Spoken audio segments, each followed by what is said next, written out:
Options की, right, कि ये ऑप्शंस क्या क्या होते हैं, किस तरीके से ऑप्शंस को ट्रेड करना चाहिए, इन सारी चीज़ों में हम लोग आज डिस्कस करेंगे इस वीडियो में, राइट। सो हम लोग पहले समझ लेते हैं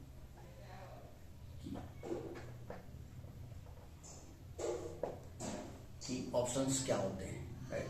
तो ऑप्शन आपके दो तरीके के होते हैं जो नॉर्मली सबको पता होगा कि एक तो आपका होता है कॉल और दूसरा होता है आपका पुट, राइट। सो बेसिकली ये किस तरीके से काम करते हैं, क्या इनका नेचर होता है, किस तरीके से ये बने होते हैं, राइट। तो वो सारी चीज़ें क्या क्या इनकी प्रॉपर्टीज होती हैं, सारी चीज़ें हम लोग समझेंगे और फिर then we will discuss about how to trade them, right. So option होते क्या है कि बायर को देते हैं एक तरीके का राइट देते हैं, राइट, कि वो चाहे तो बाय कर सकते हैं चाहे तो सेल कर सकते हैं, राइट। बट इसमें कोई जबरदस्ती कोई ऑब्लिगेशन नहीं होता है कि भाई ये करना ही है या नहीं करना है, राइट। तो इस तरीके से ये आपके वर्क करते हैं, राइट। अभी आते कैसे पहले तो समझना है, ओके। सो यहाँ तक पहुँचने से पहले हम लोग बात कर लेते हैं कि कोई भी अंडरलाइंग एसेट होता है, जैसे एग्जांपल के तौर पर हम एक मान लेते हैं, और जैसे एक आपका अंडरलाइंग एसेट हो गया इक्विटीज, राइट, ऐसे ही आपका कमोडिटीज भी हो सकता है, आपका करेंसी भी हो सकता है। तो इस तरीके से आपके अंडरलाइंग एसेट्स हो सकते हैं, ऑलराइट। सो जो जो आपके डेरिवेटिव मार्केट में होते हैं, जिन जिनके डेरिवेटिव्स होते हैं, राइट। सो इन इक्विटीज के आपके डेरिवेटिव्स होंगे, राइट। सो जिसके भी डेरिवेटिव अवेलेबल हैं, जिसके डेरिवेटिव प्रोडक्ट अवेलेबल हैं, डेरिवेटिव्स में आपके क्या आ जाते हैं, आपके आ जाते हैं फ्यूचर्स आ जाते हैं, राइट।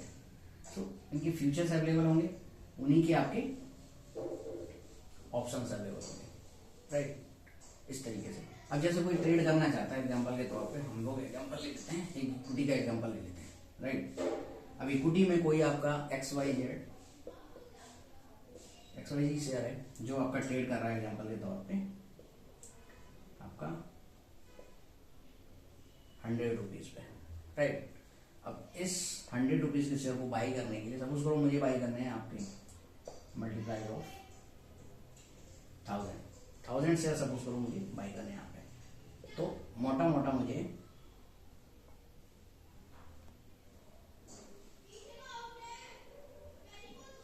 1,00,000 रुपए देने पड़ेंगे, राइट, 1,00,000 रुपए देने पड़ेंगे।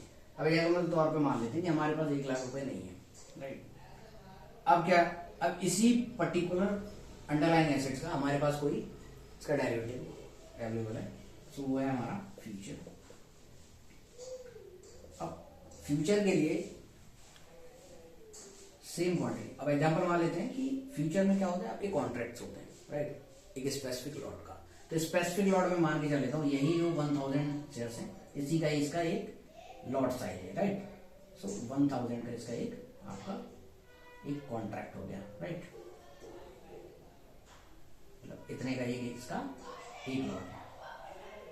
सो फ्यूचर्स में क्या होता है, आपको केवल मार्जिन ही पे करना पड़ता है यहाँ पे, राइट, मार्जिन देना पड़ता है, जो कि अप्रोक्सीमेटली इस पर्टिकुलर डिपेंड करता है इस एसेट क्लास में कितनी वॉलेटिलिटी है, उसके अकॉर्डिंग आपका मार्जिन डिसाइड होता है। मान लेते हैं आप इसका मार्जिन एग्जांपल के तौर पर 12% या 10% कुछ भी हो सकता है इस वैल्यू का, सपोज ये 10 लाख है, तो 10 लाख का जो भी मार्जिन बन रहा होगा 12% के हिसाब से सपोज को 12,000 रुपए बन रहे हैं, ठीक है। तो यहाँ पे आपको केवल 12,000 रुपए ही पे करने पड़ेंगे to buy this particular contract, right. और दूसरा बेनिफिट इसका ये है कि आप यहाँ पे इसको सेल नहीं कर पाओगे, राइट। कोई भी चीज, कोई कॉन्ट्रैक्ट रखना है आपको, वो आप यहाँ पे रख पाओगे, राइट। इसको इंट्राडे में तो किया जा सकता है, लेकिन आप इसको कैरी ओवर नहीं कर सकते।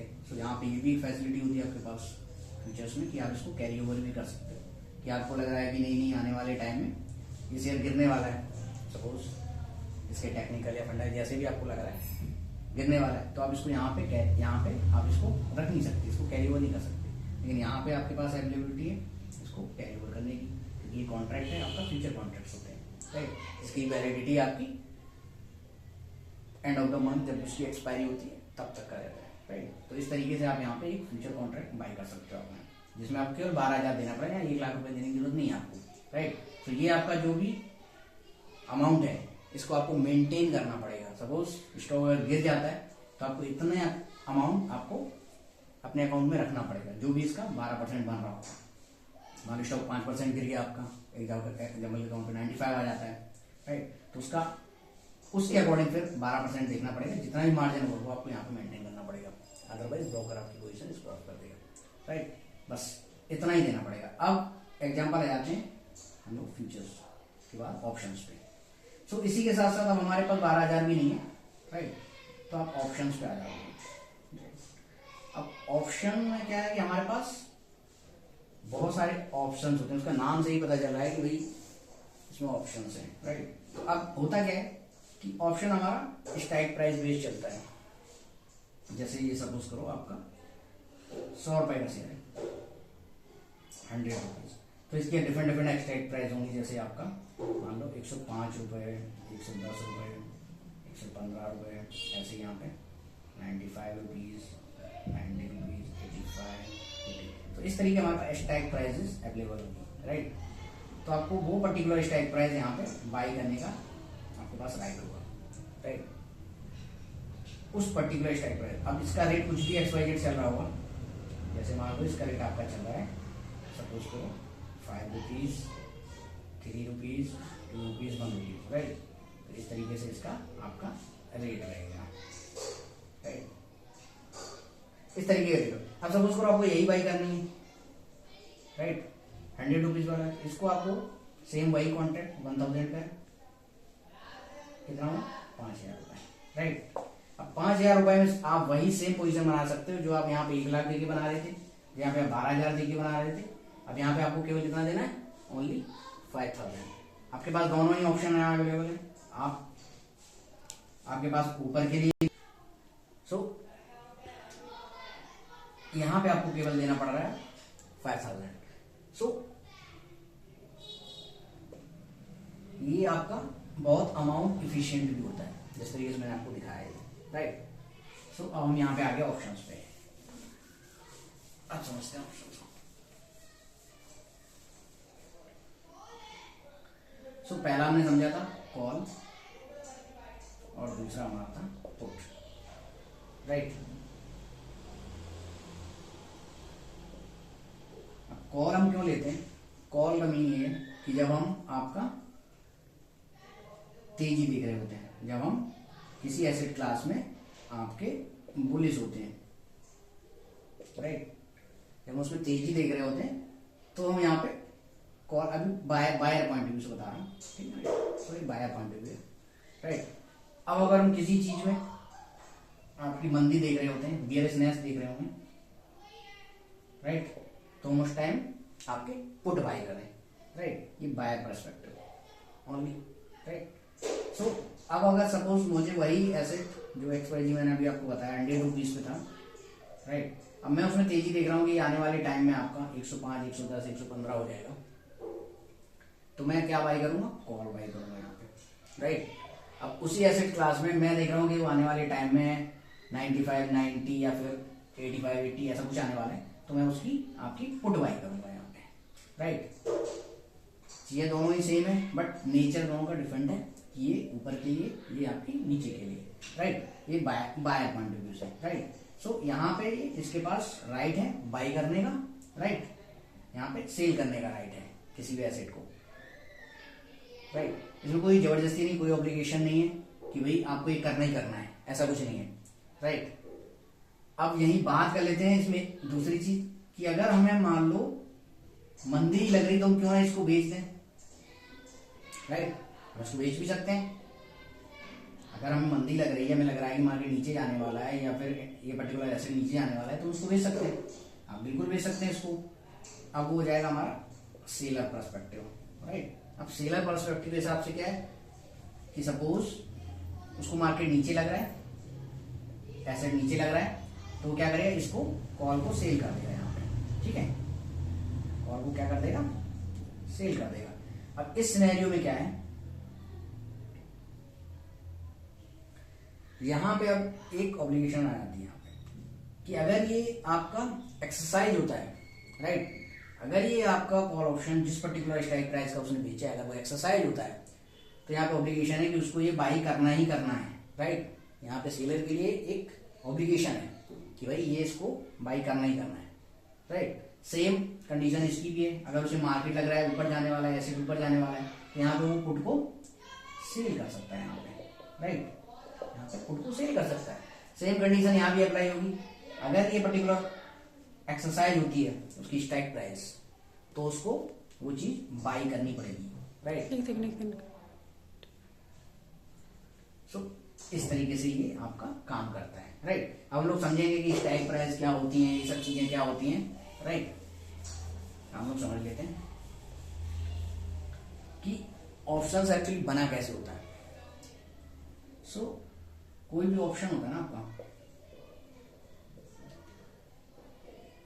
इसमें आपके कुछ प्रॉपर्टीज होती हैं, राइट। ये किस तरीके से कंस्ट्रक्ट होता है, किस तरीके से बना होता है वो हमें समझना जरूरी है।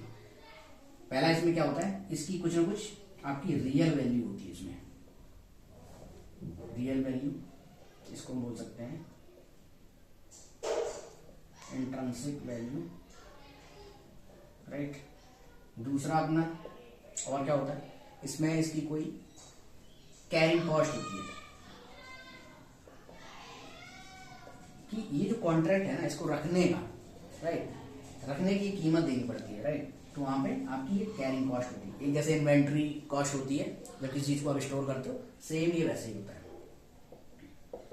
एक होता है आपका time value, right. Time value क्या होती है कि इस कॉन्ट्रैक्ट, जैसे सपोज करो ये मंथ के फर्स्ट डे और ये मंथ का आपका 30 या 31, राइट। सो इस पर्टिकुलर पीरियड के लिए ये जो पीरियड आप देख रहे हो ना, पूरा मंथ का पीरियड है, ये आपका टाइम वैल्यू कहलाता है, राइट। सो इस तरीके से so, जैसे जैसे ये मंथ गुजरता, ये टाइम गुजरता जाएगा ना, इसमें जो टाइम वैल्यू है, राइट, इन दोनों को हम बोलते हैं प्रीमियम, राइट।